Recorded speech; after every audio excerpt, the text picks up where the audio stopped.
Der er endnu ikke kommet is på vandet, men det er kun et spørgsmål om tid. Det er nu fuglene trækker sydpå, og enkelte danskere det samme. Det er november, og termometret siger 2 hele grader. Tanken om en badetur ville for de fleste ligge fjern. Ikke desto mindre står Julie her på kanten.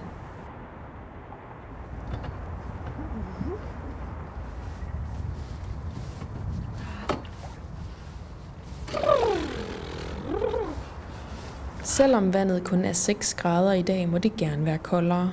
Faktisk er der ikke noget vand, der er for koldt til Julie, og det ugentlige gys er en slags lykkepille, der giver hende energi, og som hun nødig vil undvære.